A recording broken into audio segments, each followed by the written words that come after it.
Hi, and welcome to today's Biznology Digital Marketing webinar. I'm Tim Peter, one of the authors of Biznology. I'm the president of Tim Peter & Associates, an e-commerce and digital marketing consultancy building brands and businesses via the social, local, mobile web. My award-winning work over the last 15 years for companies like Wyndham, Charles Schwab, and others has generated billions of dollars in online revenue. Today, you'll be hearing from Mike Moran, who will present the 7 challenges of social media listing. But before we start, we need to recognize our sponsors. Fundraisers, a full-service digital and social media solutions company that builds brands using proven relationship principles and ROI. Converseon is a leading digital consultancy that provides leading brands socially intelligent analytics, research, consulting, and services to meet business objectives. Gagalamp empowers companies to amplify their social media content by leveraging employees, partners, and resellers. Try Gagalamp for free today. Garris Digital, a full-service digital strategy firm that reaches deeper into the conversation than any other agency anywhere. Meng, the Marketing Executives Networking Group, New Jersey chapter. We aren't just about networking to land a great job. We are about staying current to grow in our careers. Revealed Content is an award-winning cloud services company that provides next-generation text analytics for a social media-driven world. And Tim Peter & Associates, digital marketing leadership to help you succeed in a rapidly changing world. As we wait for more attendees to join, let me review the format of our webinar. Our Biznology webinars last just 30 minutes, so you can easily fit them into your busy schedules. We record each webinar, and we'll email you that link later this week. During our speaker's presentation, you can use GoToWebinar to ask a question. That orange arrow opens and closes your controls. If you have a question, simply type it into the box labeled Questions at any time during the event and press the Send button. I will select a few questions at the end of our webinar and pose them to Mike. While we're waiting for the last few attendees to join, I'd like to remind you that the Biznology monthly newsletter and daily articles are available for free at biznology.com. So if you're not already a subscriber, we do hope that you'll sign up now. Thanks again to all of you for spending 30 minutes with us. We know how valuable your time is, so let's introduce today's speaker. Mike Moran is the founder of Biznology, a well-known expert in all things digital marketing and a senior strategist at Converseon, a leading social consultancy. Mike is the co-author of Search Engine Marketing, Inc. and sole author of Do It Wrong Quickly, How the Web Changes the Old Marketing Rules.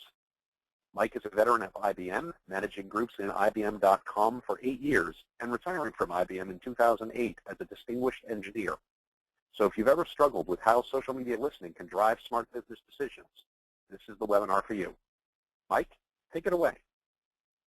Thanks a lot, Tim, and thank you, everyone, for spending 30 minutes with us. So when we think about all the changes that have happened in marketing in the last few years, one of the areas that's changed the most is the way that we gather information about our own brands and our own companies. And social media has really come to the fore. The problem is that there are many challenges in social media listening that if we don't address them, it kind of ruins the benefits that we've all had in mind, all the things that we were hoping that we'll be able to do to reduce spending in market research, to be able to learn more about our customers, to be able to get that information faster and faster. All those things go away if there's more noise and less signal. So let's start looking at what the challenges are in social media listening. So when we say there's more noise and less signal, part of that is just because big data has changed the amount of content and the volume of information in just about every area of marketing. But in social media listening, there are some special problems, and those are the 7 challenges that we want to look at today. So if we start to think about what the challenges are, here's one of the most basic ones, which is, how does a company like Sprint analyze what's being said about them? I mean, look at what's on the left here. Here is a simple search for the word Sprint. And most of what you get back is not about the company. because it's a common word in the English language.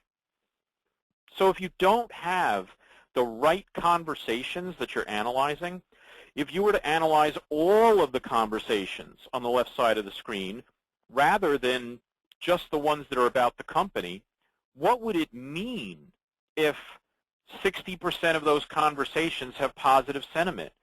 It wouldn't mean very much at all, because those are not 60% of the conversations about your company. Those are just 60% of the conversations that have the word sprint in it. So the first challenge is that aggregating the results in social media listening fails much of the time without the right approach, because you have to isolate the right conversation in order to add up whatever statistics you're going to get next. So regardless of how accurate your sentiment analysis is, and we'll talk about that as another challenge later, if you are analyzing sentiment about the wrong content, it's just as if you did a survey and you didn't care which people were in the sample.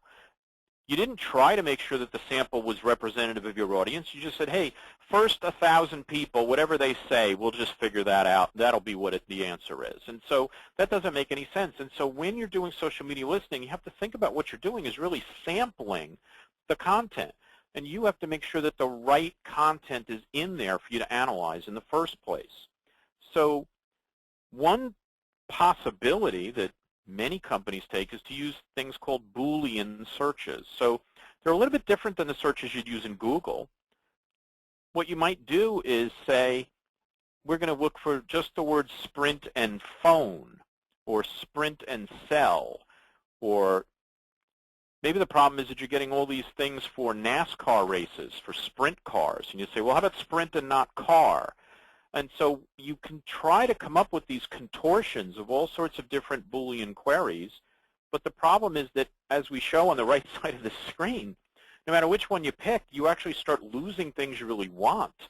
So if you say sprint and phone, you lose the one that says sprint sucks, and we're pretty sure that that's about the company. Or if you get rid of sprint, if you say sprint and sell, then you won't see the tweet that says sprint's phones are awful, because when you say and, what you're saying is that the tweet has to have both of those words in it. Well, but how about when you use nots? Well, when you use nots, you have problems too. So you say sprint and not car, and well, what happens when someone says sprint drops the call every time I'm in the car? Well, you don't get that one anymore. And so you can see that no matter what you want to do with Boolean searches, maybe you can make the problem a little better than just looking for sprint by itself, but maybe you're not. Maybe you're actually making the problem worse.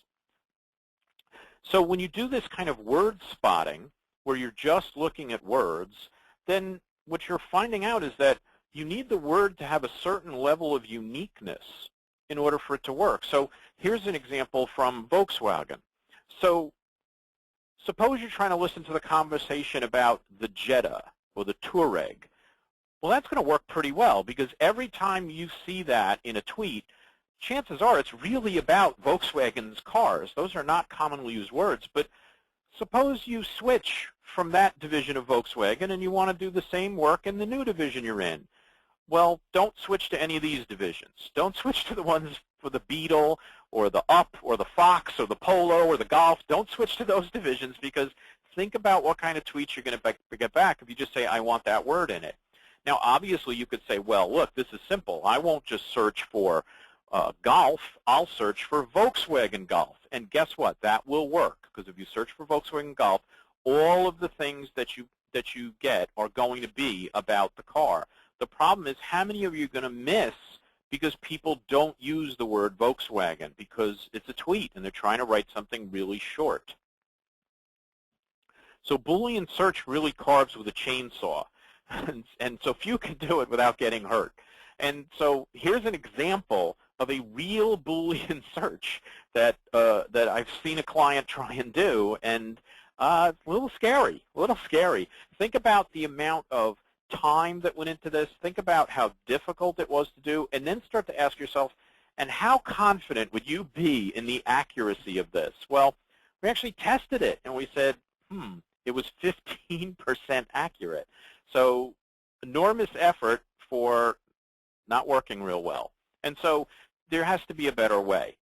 So here's a solution. Here's a technique that does a much better job of helping you, and it doesn't require an awful lot of work or an awful lot of skills the way Boolean search queries do.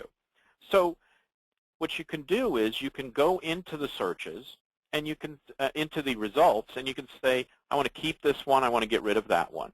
And what happens is that a technique called machine learning will use this relevance feedback approach, and it'll look for patterns among the things you're keeping and the things you're getting rid of. And usually inside of, I don't know, 10, 20 minutes, you can train the system well enough so it can be over 80% accurate. Sometimes it can be in the high 90% of accuracy with, in every case, less than 1 hour's work. And it's not work that you need some kind of librarian who's been trained in Boolean searches to do. It's something anyone can do. So any person who understands what kind of information they're looking for can go in and train the system precisely this way. So what's the second challenge? Well, this word spotting problem that we've identified, it fails for sentiment too. So what would happen if you were Volkswagen and you're saying, hey, I want to find all the negative sentiment about us? So for example, suppose you know that these are actually about Volkswagen because maybe you used that relevance feedback technique we used before, and these are just things pulled out of maybe a larger document like a blog. So if you said, Volkswagen never told me I had no spare tire, or the car handles like I'm steering an aircraft carrier, these are things that you know are negative, but there isn't any word in there that would say this is a negative thing. It didn't say, Volkswagen never told me I had a spare tire, so, I had no spare tire, and therefore they suck. Right? I mean, there's nothing in there that lets people know that you're actually angry with them. We know, because as human beings, we know what the expectations are. We know that you would expect to have a spare tire, and if you don't, that was something that was violated and you're actually angry. But an algorithm that just looks for words won't know that. So this machine learning technique can be used for sentiment as well. So you can have human analysts who are looking at the correct answers. So they are actually coding a sample of all of the tweets out there. And I keep using tweets as an example, but this works for any conversation in social media. It could be for blogs. It could be for anything that you'd be interested in. And so they decide what the correct answers are. So human beings do it. And then the machine learning then can look at patterns that help it identify which things end up in positive sentiment, which ones end up in negative, and which ones end up in neutral, based on the gold data, as it's called in machine learning, the training data that the human analysts have created. And so the machine is trying to learn from the human beings. And so then what happens is, as you develop more and more training data, the machine learning does a better and better job of identifying the patterns. And what happens at that point is that now you've got a situation where the machine can start to do a better job of analyzing this than would normally happen with just an algorithm that was looking at words. So what's the third challenge? Well, word spotting could also fail because the same words mean different things. So we all like unpredictable movies, but, how about unpredictable braking or unpredictable food quality? So you can even find a tweet or another social conversation in which you know exactly which word tells you whether it's positive or negative. The problem is that that word sometimes tells you it's positive and other times tells you it's negative. And so every industry has its own lexicon. So you could imagine that in the restaurant business, unpredictable might not be so good, or in the hotel business, but in the movie business, it's really good. And so you'd really not want to have these words analyzed only as words, but you'd want to understand what's the subject matter that's being talked about so that you know whether that word really indicates something positive or negative. And therein lies the solution. If you can have industry models, if you can have client-specific models where a particular company might have its own model of which things are positive and negative, well, then if you had a model just for the automotive industry, then you would know that unpredictable braking and small legroom and faded interiors were all bad things, and those words are negative. And you could even do this for your own company in case that your lexicon might be different in some ways from the rest of the industry for some reason. What's the fourth challenge? Well, this one's one that a lot of people overlook, which is that whole documents aren't always positive or negative in a uniform way. Now, if you're talking about a tweet, well, sometimes there are multiple expressions inside a tweet, but often there could just be one sentiment in a tweet. But guess what? How about if you're looking at a blog post or a newspaper article or some kind of post on a message board, something that has a paragraph, 3 paragraphs, 10 paragraphs? How about a review of a product? Well, you can't just say that's positive, that's negative. I mean, you can, but it doesn't really tell you a whole lot. And so look at this document here, where part of it is just kind of a news story, but then there's this comment at the bottom that says, you know, Walmart, I'll never buy your meat again. This makes me sick. So this is really a negative comment. Well, but the problem is because there's so many other words in the document that weren't negative, they were neutral, that some vendors are going to call this a neutral post, and they'll just give you one answer for the entire post, and it's neutral. So the solution for that is to actually break up the document into pieces. So you can look at a couple of different areas. You don't have to look at the whole document. You can really try and analyze different passages of text. You can analyze at a sentence level, at a paragraph level. There's all sorts of ways to break the document up and analyze each of those parts. And what you're really trying to do is identify not whether the document is positive or negative, but you want to identify whether there are particular incidents that are in the document that are positive or negative so that you can bring those to the attention of people. If this is all just smushed into neutral, that's not going to help very much because you'd like this to be called to somebody's attention. And so even if just a small part of the document is negative, it could still be worth showing to somebody. Fifth challenge. We've talked about sentiment like it's some kind of monolithic attribute of content, but here's the problem. It often depends on your point of view. I mean, look at this tweet. Thank God I have Verizon and not Sprint.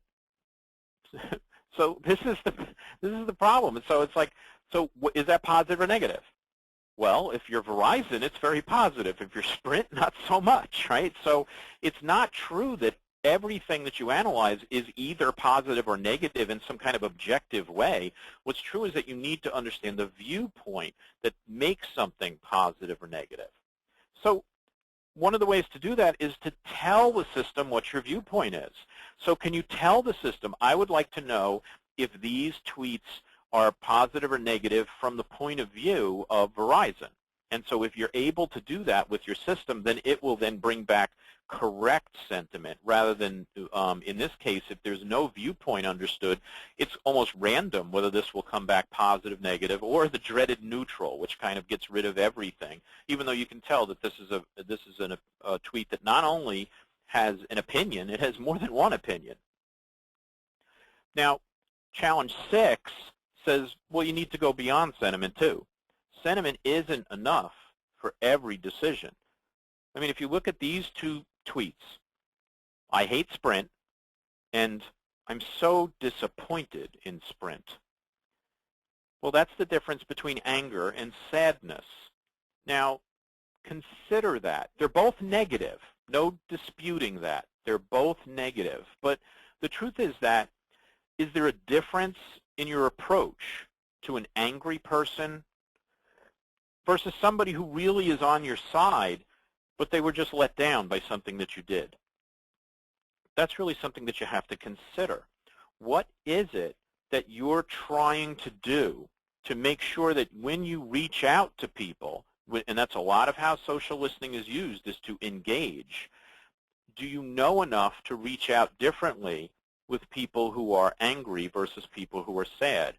Now, if what you're doing is just looking at every single tweet and responding individually, well, then you'll have a human being there, and they will be able to look and make a decision. But suppose what you're doing is you're trying to aggregate this information. Isn't there a big difference between how you as a corporation would want to respond to a challenge that's happened to some kind of problem that's come up if you know that most of your audience is angry versus most of your audience is just sad. And so you could be in a situation where perhaps something tragic has happened to your company, and you're going to see this onslaught of negative tweets. But if the negativity is because people are so sad and they think this is such a terrible thing that's happened to you, that's a very different response than if they're angry with you because they think whatever happened was your fault. And so understanding the difference between this means that you can't just look at negative or positive and know what to do. So what could you look at? Well, here's the solution for that. You could look at emotion. So instead of only looking at things negative or positive, maybe you can break these things up according to different kinds of emotion. So this is one example of a taxonomy of emotion. This is called Plutchik's Wheel of Emotion, but there are other ones out there too. What's important is that if you have a social media listening solution, it's important that you have one that if you have this kind of challenge in your data, that you can get some kind of deeper understanding, but beyond just positive and negative. The last challenge is not all negative conversations are created equal. Now, what does that mean? Well, take a look at these tweets. It had a slightly buttery off note. I disliked the aftertaste. The taste was decidedly foul. I would never eat this again. The taste of it turned my stomach. This is the worst tasting crap ever. Well, you probably noticed that there was a little bit of an escalation as we went on there. And so that's really what you want to be understanding is, doesn't it make sense that there are different reactions that all could be called negative? Well, the solution for this is to say we don't care just about sentiment, we don't care just about emotions, but one of the things we care about is the intensity of those emotions. So if you can understand the difference between something that's mildly negative and something that is intensely negative, that might be able to help you identify who the angriest people are out there, or who the people are who are the strongest expressions of feeling, and maybe you can help you prioritize which are the problems that you really need to go after. So that's it for the 7 challenges in social media listening. I'm going to turn it back over to Tim now, and he can maybe start reading some of the questions that we have for you, because I'd love to take your questions so that we can get in even a little bit deeper into this conversation. Well, thanks very much, Mike. That's great stuff, and I'm sure our attendees have a much stronger idea of the challenges of social media listening. But you're right, you didn't answer every question. I've got several good questions from our audience teed up for you, and I'd like to remind our audience that it's not too late to ask your own questions by typing it into the questions box in your GoToWebinar controls. So before we get to the questions, I'd like to remind you that the Biznology team provides Jumpstart workshops for corporations who want to apply what they learn directly to their own businesses and have their teams create a plan for executive approval right in the workshop. Mike and Andrea Goldberg teach the social business course, and we'll be there to guide you and help you persuade that executive to say yes. Go to biznology.com/training for more information on all our offerings. We're about to start firing questions at Mike, but we need to thank our sponsors once again. Barn Raisers, a full-service digital and social media solutions company that builds brands using proven relationship principles and ROI. Converseon is a leading digital consultancy that provides leading brands socially intelligent analytics, research, consulting, and services to meet business objectives. Gagalamp empowers companies to amplify their social media content by leveraging employees, partners, and resellers, and you can try Gagalamp for free today. Darris Digital, a full-service digital strategy firm that reaches deeper into the conversation than any other agency anywhere. Meng, the Marketing Executives Networking Group, New Jersey chapter. We aren't just about networking to land a great job. We're about staying current to grow in our careers. Revealed Context is an award-winning cloud services company that provides next-generation text analytics for a social media-driven world. And Tim, Peter & Associates, digital marketing leadership to help you succeed in a rapidly changing world. Now on to your questions. Our first question is, can you talk a bit about budgeting for machine learning tools? Is it accessible to smaller businesses? I think that that's a good question, Tim, and the answer is that it's emerging as something that's possible for smaller businesses. There are a number of companies out there that are providing tools that are coming up short, and what's starting to happen is that they're beginning to use different kinds of partnerships with text analytics companies. And so I'd say that at the absolute moment today, if you are looking at things that are free tools or fairly inexpensive tools, there are not too many choices out there that can avoid these challenges. You'll be dealing with these challenges because your biggest challenge is your budget. But I'd say if we fast forward a few months or even a year, I think you're going to start to see solutions out there. So one of the reasons to pay attention to this if you're a small business is that you want to be on the lookout as you start to see these solutions emerge. Right now, you're probably saying to yourself, well, I can see how the big companies might be able to have access to these kinds of solutions, but how about me? And what I'm saying to you is that you're right, that the big companies can get this stuff today, but the smaller companies probably need to wait a little bit and see these things kind of trickle down into the more inexpensive tools. Great, Mike. That's fantastic. Let's stay roughly on that theme. Can you talk a bit about ROI metrics that exist to convince senior leaders of the value of these types of tools? I think that ROI is something that depends tremendously on how you're using social media listening. So, for example, I've walked into clients while working with Converseon, who's one of our sponsors today, and we've used some of their technology, which is in that revealed context company that is also a sponsor today, so they can handle some of these areas. And when they ask me those same kinds of questions, what happens is that we have to very quickly get into a business discussion that says, well, what are you going to do with it? So they may say, well, show me what the return on investment is for using this in public relations crisis management. And we'll say, okay, well, can you maybe tell us how you measure return on investment for all the other expenditures you do in crisis management? And at that point, they usually have a dumbfounded look on their face because they don't do anything. And so if you're applying this to a problem that you don't understand the ROI for, you're not going to be able to find the ROI. If, on the other hand, you're applying this to something such as identifying leads for sales, and you know exactly how much it's worth to get a new lead in, well, you can very easily determine the ROI.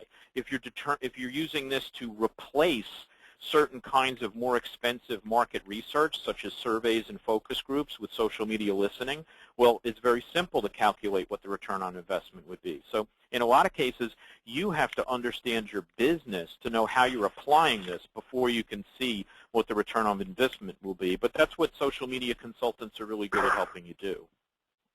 Absolutely. Absolutely. I think we have time for one last question, and I'm gonna ask this one the best way I can. What about sarcasm? Can these systems handle things like "it was great," but said in social media sarcastically? And the answer is sometimes. So here's how that can happen. So when you look at how the relevance feedback technology works, it's impossible for anything doing word spotting, like we talked about earlier, to ever handle sarcasm. But when you use the feedback technology, when you use the machine learning, what happens is that if over a long period of time people identify enough instances of different kinds of sarcasm, and they identify that as negative, then what happens is the model eventually builds up so that it can understand that something is sarcastic more often. Now, some of the time you have to be really careful because you might put out a tweet that said, that said something happened. Like, suppose you had a tweet here that said, the Republicans sweep Congress. Isn't that great? Do you know whether that's sarcastic or not? Right. You kind of don't. I mean, you might know if you know who the speaker was, and you know whether they are a Republican or a Democrat. But a lot of the times we say, well, how come it couldn't figure out that was sarcastic? Well, the truth is that a lot of times a person couldn't figure out that it was sarcastic without some knowledge that doesn't come bound up neatly in the tweet. And so we have to understand that there's a limit even to how much people can detect sarcasm. But the truth is that if you build up enough machine learning data around sarcastic areas, so different uses of sarcasm, different kinds of words, you will see that there are different kinds of word patterns that emerge. You will see that there's different ways that people tend to express themselves when they're being sarcastic. And over time, machine learning can do a much better job of identifying that than any other technique can do. Well, that's great, Mike, and no sarcasm intended. That's really good stuff. That is all the time we have for today, I'm afraid. But thanks to Mike for these great ideas, and thanks especially to our audience for your participation and your questions. If any of you had questions that we did not have time to answer, you can email your questions to Eileen at MikeMoranGroup.com. That is EILEEN at MikeMoranGroup.com, and she'll be sure to get them to Mike for the answer. Later this week, we'll send you all a link to the recording of this webinar to listen to again and to share with others. We also invite you to mark your calendars for our next Biznology webinar, 6 Competitive Intelligence Tools from 6 Experts, with Rob Peterson, scheduled for 11 a.m. U.S. Eastern Time on January 13th. We hope everyone has a great holiday season, and we'll see you after the new year. Bye, everybody.